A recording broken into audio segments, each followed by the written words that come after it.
So yeah, I film in the Target parking lot when I'm trying to avoid a house full of children. Today I thought I would address a few more questions from my Instagram post a while back where I was asking for questions. I apologize for the light, but like I said, I'm in the car hiding at the parking lot at Target. Tried moving over here to check the light.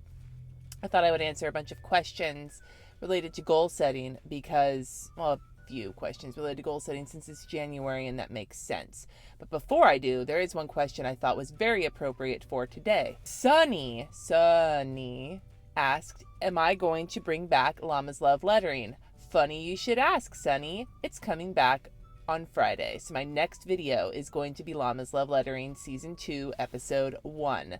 So you're going to want to catch that. Woohoo! Fucking finally! Now we're going to get to the 3 questions I've got about goal setting. So Ursula8 asked, what's your tip, suggestion to choosing our goals? I feel we can get overwhelmed in having so many goals for ourselves, like to-dos, then you just want to raise the white flag. Is there a goal for the goal? And then like the crying face, or maybe it's the laughing face. It's the laughing face. I copied these and put them on a piece of paper so I could see them while I was in the car. The suggestion is you need to break your goals down into manageable chunks and be realistic with yourself. Don't overload on it. Like maybe start with one area or one thing and break that down into chunks. And when you start making progress, add more. Don't start the year off with like 800 goals that you're going to try and get through in the next month or two.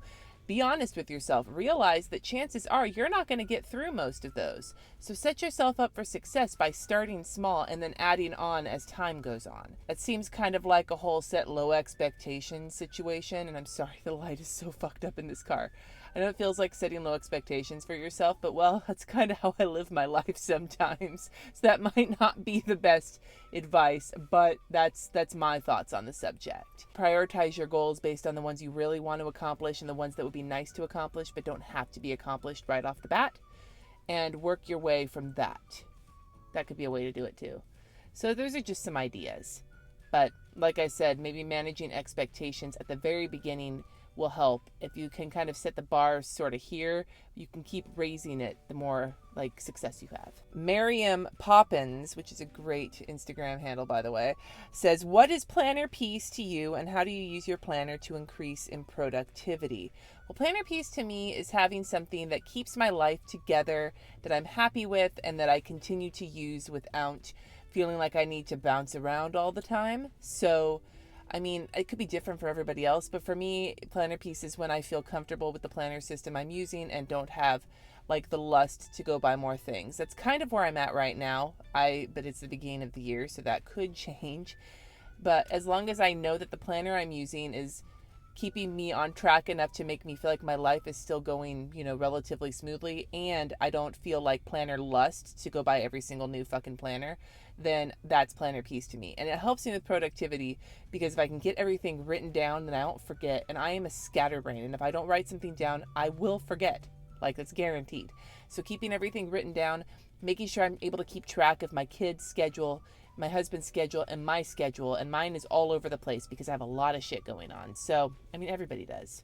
I can keep the basics lined up so I don't miss any appointments or forget to pay a bill, then I feel like I have planner peace and my productivity is good. Mostly for me, it's a question of just getting it done. And the way I really work it is I keep my planner with all of my information in it, and then every day I make myself a to-do list and I use that as the tasks I need to get done for the day.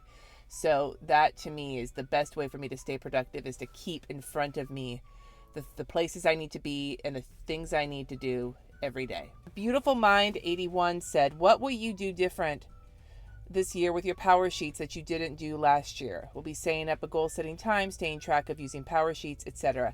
I'm going to schedule myself time to actually check them. I did a great job getting through the goal setting stuff, but kind of fell off the wagon when it came to the check-ins.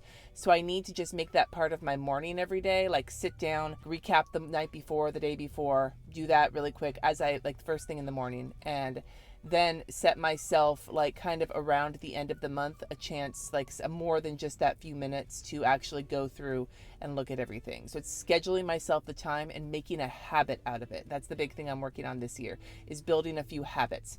I don't anticipate building a shit ton of habits because I'm trying, like I said in the earlier thing, I'm trying to keep my expectations reasonable, and now the light is coming this way. Sorry guys. I'm trying to keep my expectations reasonable, somewhat low, so that I can at least meet them and have a sense of accomplishment. Building at least a few habits, and one of them is continuing to check in on my goals every day. It's a big thing for me, and I'm trying really hard this year to get the hang of that. Hopefully, these questions were something interesting, give you some perspective on how I think about goals. I don't think about them in the sense of big, giant life changes. My main goal is to get through each day, each week, without leaving a giant mess behind me, because I'm kind of a tornado when I get going, and I just sort of blow through life without actually stopping to think about what's actually going on. So my main goal is to keep things kind of reined in so that I can have enough follow through and enough self-awareness to not get myself in over my head, because I also do that, which is a part of why managing expectations is a big thing for me this year, and keeping myself in check. So we'll see. Do you have any good tips for managing expectations, setting goals, being productive that you could share with the class? Because that would be great. I'd love that. Thanks for watching. Subscribe if you haven't already, and I will catch you next time.